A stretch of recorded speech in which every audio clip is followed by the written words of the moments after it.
could you please tell me something about why you did a double bachelor's degree? Because it sounds very uncommon to most of my students. I've always had an inclination for visual crafts, but I wanted to combine it with technical skills. So that's how I zoned in. During a lot of my counseling sessions, people think that Indian students in Australia face a lot of racism. Those things are kind of reciprocal. You are open to other cultures and customs, and you are respectful to their people. Most of the times I find that people are respectful back to you. Please tell us something about the part-time jobs that you have done. Then I worked remotely for a creative media company in Shanghai. Are they well paid? Yes. Do they exploit you? So how do you see design evolving in the age of AI? We have already kind of hit a stage where we are almost post-AI generation. People are now able to correctly point out what is AI generating because it's got this look where everything looks the same. Namaste. Welcome to podcast Global Thinkers.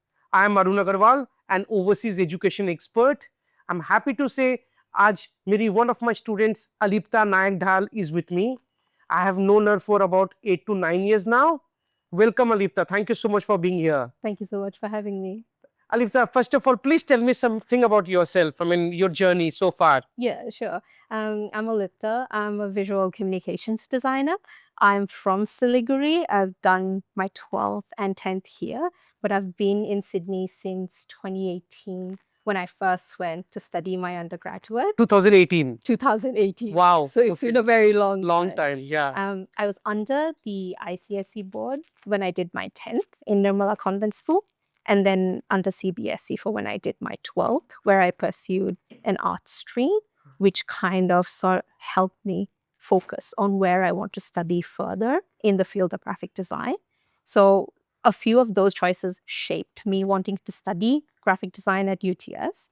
I graduated in 2023, after which I worked for roughly 2 years. My last position was as a mid-weight graphic designer for a medical assistive tech company, after which I decided to pursue my master's at RMIT, so I had to leave that position. Sounds really interesting. I mean, amazing. Thank you. So, Alipta, what I understand, you did your bachelor's at UTS, University of Technology, Sydney, and you did a double bachelor's degree. Yes. If I'm not mistaken, it was Bachelor's of Design and Bachelor's of Communication. So, could you please tell me something about why you did a double bachelor's degree, why you did that particular course? Because it sounds very uncommon to most of my students. So could you please elaborate how the whole process went? How did you identify? How did the whole process happen? So once I discovered that I wanted to do graphic design because I've always had an inclination for visual craft, but I wanted to combine it with technical skills. So I wanted problem solving to be a part of how I explore visual craft. So that's how I zoned in on graphic design. US was kind of like my first choice for design universities because they're quite well known all around the world. However, there was a lot of political instability during that period of 2018 after just having come from the elections. So I decided that I wasn't so sure about US anymore. And so I found Global Reach, and Global Reach was able to sort of direct me towards Australia because now it's so common, but in 2018, Australia was just starting up as a country that people were going to study abroad. Especially from our region. In our region, it was not a very popular destination. Because we have this idea of sort of the US and the Europe as these big education hubs. And I remember, I think a really fun part was having to look at all these like really well-made prospectuses because they were all really chunky. They had all this information and they were very, very intriguing. This is not something that we were used to sort of having to look at. I remember I'd heard of Sydney a little bit before. So out of all the other colleges where UTS came up, I remember really going through their prospectus. And when I found their design course, which is called Bachelor of Design and Visual Communication Design, I saw that you can combine that with a degree called Bachelor of Creative Intelligence and Innovation. And at that point, because now I can look back and say, at that point, UTS was the only university in Australia that had a creative intelligence and innovation degree. And when I read through the description, I realized that the design degree would give me all the traditional design skills you need, and you could go through a broad fields of design. But creative intelligence and innovation would have a lot of problem solving, innovation theory, project management, leadership strategies. And even at that point, I realized, oh, this is something worth doing combined, because it was hitting all the points that I wanted of not only visual craft. I do but remember also- our conversations that Yeah, time. yeah. Yes. Because I have to admit, I was a little greedy. I thought if I'm going to go study somewhere and put in Yes. so much effort, Yes. I might as well maximize the output Yeah. I get. So after 4 years, I have now graduated with 2 degrees. Yes. And because the other degree is so unique, Yeah. I can confidently say that a lot of my interviews in jobs are spent explaining how that degree is an asset to me as a designer and why I am different from In other fact, I graduates. do remember before you approached me, you had already submitted few applications for US and some European countries. You were very sorted about what exactly you want to study. Yeah. Why am I insisting on this point is a lot of my students come to me saying that, sir, please tell us something. Yeah. So I believe 2018 or 17, let's say, if that time you had that willpower to go through the internet, go through the content and identify what makes you happy and what you're passionate about, then in 2025 now you have chat gpt and all AI tools. So students who are really looking for, if they are really something passionate about something, and definitely they can find a course of their relevance, of their interest, and they should spend some time on internet to identify. Yeah. I think you make a very good point, sir, because Yes. the thing is, you might not know exactly what course you want to do, but Yes. you know what subjects interest you. You Yes. know what you like to do in your free time. Yes. So it should not be a difficult thing. It's not meant to be a difficult thing to spend time with yourself and try to figure out what is it that I enjoy doing, because your decisions then impact how you are going to learn and create your life in the future. And you should be happy that you have the choice. to do Spend that. time with yourself. That is the right word, in the sense, no, even not me, any counselor on earth cannot tell what is right for the student and what is wrong for the student. We as counselors can give you suggestions, ideas on different things, but a student should spend some time doing their research work, going to the university websites, the curriculum, the faculty, and then that is how they should identify what is the right choice for them. What's your take on that?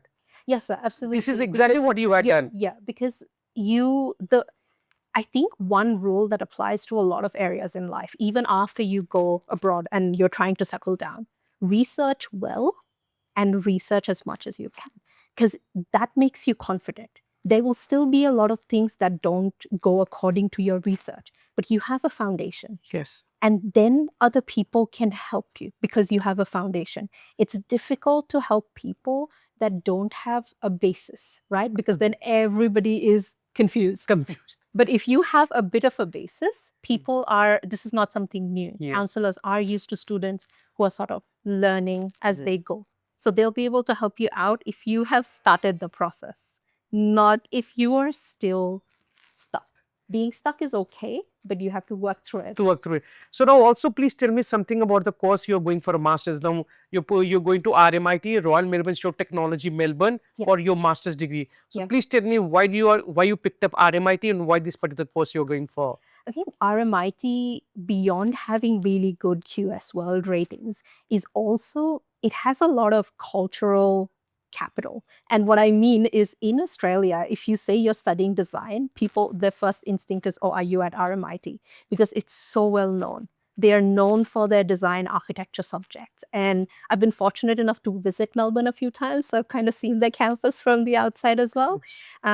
They are very focused with their Masters of Communication Design program that I'm sort of enrolled into. And the reason why I picked this is also because it is a mix of things that I know that I want to specialize in, which is design fields, typography, exhibition design, curatorial design. These are all things that I've already done and want to learn further about, mixed with stuff that I don't know, which is design, business management, media and culture studies. So I saw it as a mix of two things that'll help me sort of grow and make my skills be more adaptable to what my current field is like in the world. You mean to say there are so many specializations under bachelor, I mean, under design Yeah. and under graphic design. Yes. Generally, students come to me saying that, sir, I want to do a graphic designing Yes. or I want to do a design. Yes. But there are so many specializations beyond Under, just a generic yes. degree. Yes. Excellent. So now tell me something about the student exchange program. I mean, this is something I found very interesting. Yes. I believe you went to Sweden for one student exchange program, one semester student Yes. exchange program. Yes. How did it help you? Why did you pick up Sweden? Please elaborate. So the universities that you go to abroad, they have a lot of opportunities to give you beyond just their campus and their studies and their faculty. And if you tap into that, you are tapping into something that will make you so capable to be in the rest of the world. So I was always interested in traveling further. However, Australia is quite far if you think of like Europe and US and Yes. everywhere else.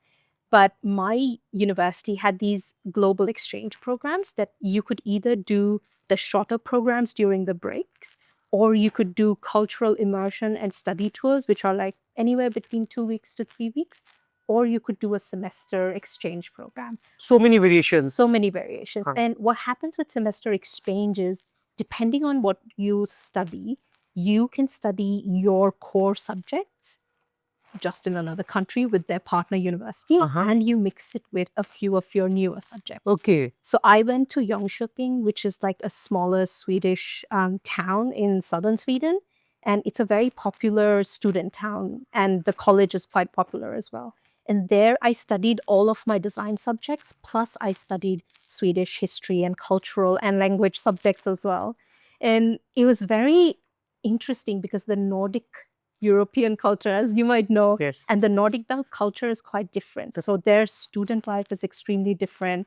They have orientation programs that run for weeks, and you're in these big groups. And I remember they have a lot of cultural differences as well. They have this thing called fika, which is like a tradition for coffee time that they follow very much. And when I think this is a bit too different. I don't know how much people would like this, but when I went in January, it was peak Winters. which means that they get anywhere between 3 to 6 hours of sunlight.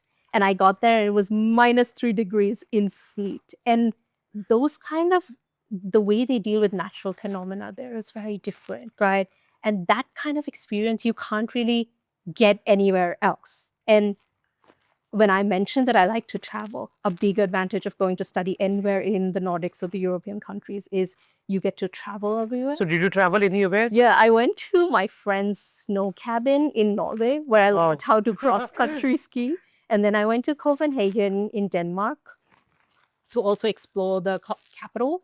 But I was meant to go somewhere else, but then COVID happened. So Europe kind of shut down. I remember our conversations during that time. Europe kind of shut down on itself. But even in those 4 months, I've had so much experience that I can look back at it very fondly, even in the middle of a global crisis. So it means along with studies, you get to travel the world, Yeah. you get to see the cultures, Yeah. and I think that's again a part of your education. It's just not beyond something beyond academics. You see so much. Yeah.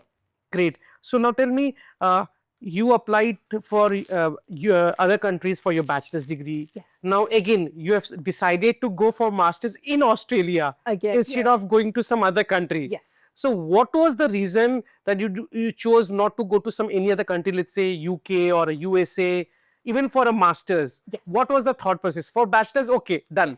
But again, you had the choice to go to some other country, but you decided to continue your master's in Australia, in Melbourne. What was the thought process?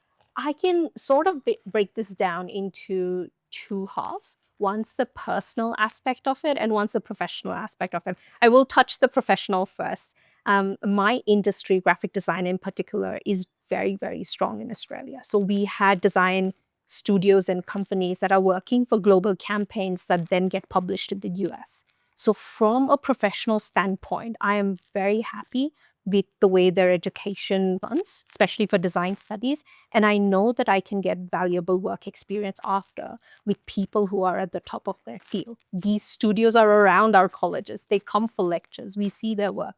They want to talk to students and they want to recruit newer colleagues. Okay. So, and on top of this, it also, the Sydney, Melbourne, both are very design-rich cities. You have installations, museums, galleries, campaigns. So you are surrounded by what you are studying today. Uh-huh. I have all of these experiences from having gone to events and sort of volunteering for different things in the design field because the design culture is so rich. Because I do remember during my trip to Sydney and Melbourne, I see they give a lot of importance to museums. They give a lot of importance to design studios. Yes. So that gives you a very good exposure. Yeah. And on the personal half of things, I've been in Australia since 2018 and I have quite built a life there with my favorite places, with where I've lived, with the people around me. So at this stage, instead of wanting to go somewhere completely new, I thought that if there is value professionally and personally, I can travel as much as I want later, but I would have a strong base in Okay. being able to focus Okay. and continue my studies somewhere where I don't have to readjust and I can still maximize. It's still new because I've never lived in Melbourne, but it is still old because it's an hour flight away. From Sydney. Yes, and Yes. there's people we know there, and I know the college system. I've been a couple of times to Sydney and Melbourne. I mean, and I believe they are among the best cities Yes. to live in the world. Yes, yes, Amazing. absolutely. So to extend my question, a little extension of the previous question. So what do you think how Australia treats its international students in terms of safety, in terms of welcoming? I mean, tell me what do you think? What's the life of an international student there? I think Australia, partially because Australia itself has a big immigrant culture and history, and international students have been a very big industry in Australia for a very long time. So Australia as a whole values international students and treats them well. Their systems are set up to accept you, set you up, and make sure that you are not too displaced from what you are generally used to being with, right? Because I feel like Australia has acknowledged how much economic, cultural, and social contributions from international students and immigrants shape their culture because they're a relatively newer country compared to the rest of The rest of the world. Yeah, so we have the universities have a lot of services to help students that are just coming in, whether it be settling in your dorm or getting used to the academic culture. There's a lot outside of it as well. You You mean to say they're quite welcoming? yeah, yeah. And you have a lot of societally as well. People are used to you not being from there. So services are easy to access and it's explained well to you. Like, how do you get your insurance? How do you do your taxes? All of those things, they might seem small, but they are part of living there. If you are able to access it and know how to do it, that is a big part of making sure you are welcome there and you know how to live there. So should I assume that Australia is safe and specifically safe for the girls? Please, what's your take on that? Yeah, I think absolutely. I have a lot of freedom in Australia. It is very safe. There are, especially in the major cities, people are out and about at all times of the day.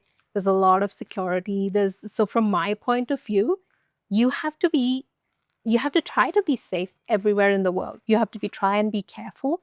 But I have never encountered an incident that has made me particularly think that Australia is unsafe for Good to girls. know that, because why I'm asking you this is Yeah.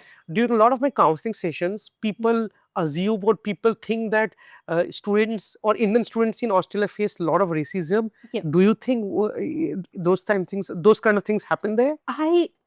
I don't want to discredit people and invalidate people that have actually had those experiences. But in what I have been through there, I'm not going to deny that there are microaggressions here and there. But by contrast to that, the way I have been accepted is so much bigger that I have not had to Because think those kind of about it. small incidents happen, I think, globally everywhere. I mean, I studied Yeah. at University of Manchester. Yeah. Those things are a part of the culture, and it happens, I think, everywhere, all across. Yeah. Nothing major. Nothing major, nothing that I can point fingers at. What I will say is I found it that that those things are kind of reciprocal, right? Sometimes. And by this I mean that if you are open to other cultures and customs and you are respectful to their people, most of the times I find that people are respectful back to you. Okay. They want to know about you if you are interested in knowing about them and understanding them. In general, I found Australians to be quite helpful and kind and very fair-minded. They're not, I don't think they're very judgy from the very beginning. They give you a chance to see where they are welcoming and you're welcoming back. And after that, it is sort of your responsibility to I believe the same, because I have got an opportunity to travel all across the world. But whenever I go to Australia, I always feel that the people are quite welcoming, and they don't judge you. No. I mean, I just wanted to verify with you even whether you had the same feedback. Yes, I know that things have changed. Things are changing as I've been here for a bit, but I'm hopeful about when I go back that it's still the same. Yeah, one good part about Australia is students get to do part-time jobs during their studies, and also full-time jobs or a post-study work visa post their studies. Yes. And I believe officially Australia is supposed to have world's highest part-time job salary. Yes. So please tell us something about the part-time jobs that you have done, and your post-study work visa you are doing some work. Yeah. So please elaborate on that. Part-time, it's very common for Australian and international students, both of them, to do part-time. So you can get to know about those opportunities from, your job boards, from within the university, from getting in touch with your professors. I had experiences in both the design field, where I worked as a designer for the Taiwan Film Festival, and that happened simply because I reached out to them and I emailed them my portfolio and I said, hey, I really like the movies you're talking about. I'm interested in your culture. Would you want someone on your team? You approached them. I approached them. And they got back to me and they said, yes, we have a space for someone of your caliber.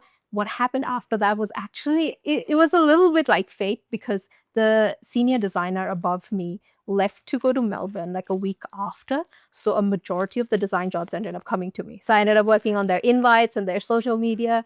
And from that festival itself, I got my future roommates, I got more jobs, and I got people that would be a part of my circle for a long time. So that was one of them. And then I worked remotely for a creative media company in Shanghai. Are they well paid? Yes. Do they exploit you? No. As you mentioned, so like a big part of why it's safe to be working these jobs is because Australia has very strict rules, or you need to be paid. If it is an internship, it needs to be clearly outlined and it has to be according to the rules of the university. So creative media agency with Shanghai, which I did remotely, was an unpaid internship, but it was part of my subjects. So there was a contract. It was all laid out with the university. And after that, we worked out well enough that I ended up working for them on a paid capacity before I moved on to other opportunities. So this was by part-time. I did in a broad variety of fields that might not have always been directly related to design before moving to full-time. So does part-time, the pay that you get during your part, does it help you to offset your cost of living in some ways? Oh yeah, absolutely.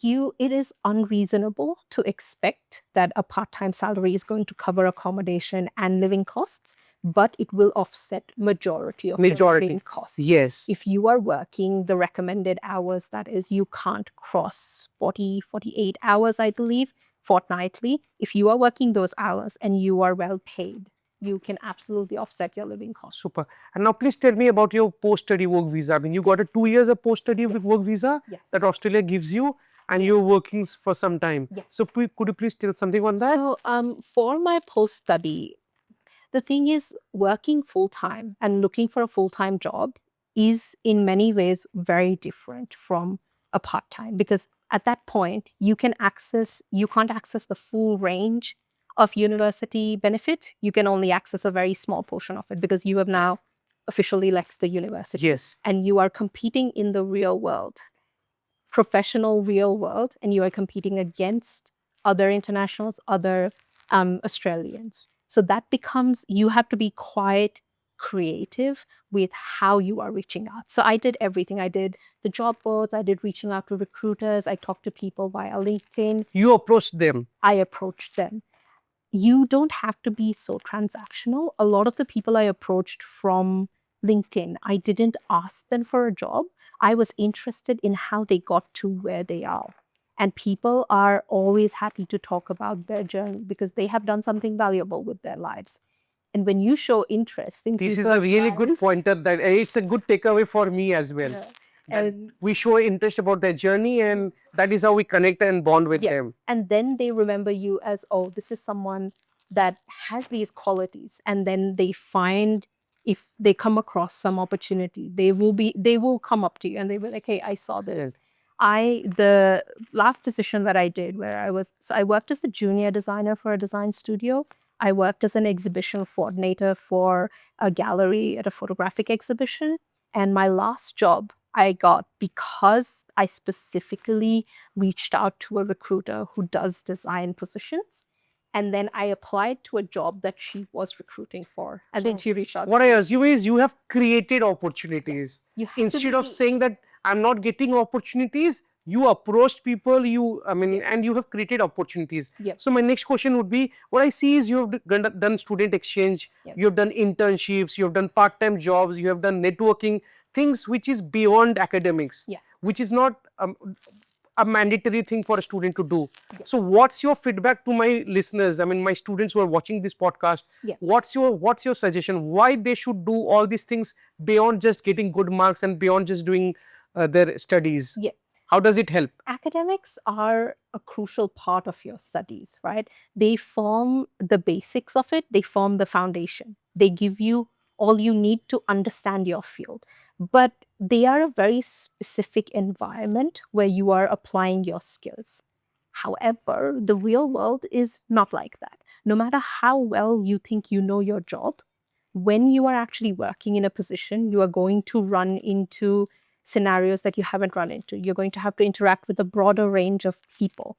And because you don't want to be unprepared in a situation like that, I really encourage people to pick out volunteership, mentorships, internships, even if they are not directly related to your fields. And I say this because then you are allowed to apply your skill set to a broad variety of experiences. You get used to talking to people about who you are professionally, what your services are. Yes. And you learn to leverage your networks meaningfully. A lot of the people that I've involved with through unpaid and paid work, I didn't approach them thinking they are going to be valuable professionally. I approached them thinking this is an experience that's going to be valuable regardless of anything. Focus on the experience and the relationships. Yes. Except my last question of the day. So how do you see design evolving in the age of AI and digital transformation? And what skills do you think future designers will need the most? How do you think it's evolving, and what do you think would be the future skills required? Yeah, I think I find it a little funny because I don't think AI is super new. It has been around for a while. Huh. What is new is how advanced it is and how receptive people are to integrating it into their business, their personal services, and how they run their life. So it isn't that this technology hasn't existed for a while, but how we use it has changed for designers personally as well. And I kind of want to point out, especially for professional creatives, we use AI as tools. All the things that are menial, repetitive tasks that don't require our input deeply, we use AI to do that so that all the creative stuff, the conception of the ideas, the scope of the project, the direction of how a branding should be, all of those can be done by us. Because regardless of how capable an AI is, it cannot make up for the ideas that come from human creativity and ingenuity. I don't know if you've noticed this, but as a creative professional, we've already kind of hit a stage where we are almost post-AI generation. And by which I mean that people are now able to correctly point out what is AI generated, because it's got this look where everything looks the same. Yes. And it looks the same because it doesn't have the value and meaning that comes when people with creative direction and experience and skills and ideas about visual culture put the input. So you mean to say AI is a tool to assist you? Yes. AI is not your competition. Cannot And be your what do you competition. think a future designer, a skill that is a must for a future designer? I think future designers like myself, which Yeah. is a goal for me as well, is to keep building your unique skill set and your unique style. The tools will change, the tools will evolve, but your thinking, your ideation, your understanding of visual culture, which is as old as humanity, those ideas are what takes something that is a very normal, generic graphic post to something that resonates with people and creates value. It means designers should not be scared of AI. Rather, they should use AI as a tool to enhance their productivity. So, am I right on that? Yes. Okay, perfect. Thank you, Alipta, for being here. I wish you all the success for your master's degree at RMIT. Yeah. I hope to have another podcast with you after you have done your master's degree. Yeah. Share your more experiences. Yes. Thank you to all the viewers for listening to us. If you like our content, please like the video and also subscribe to our channel, Global Thinkers. Thank you so much.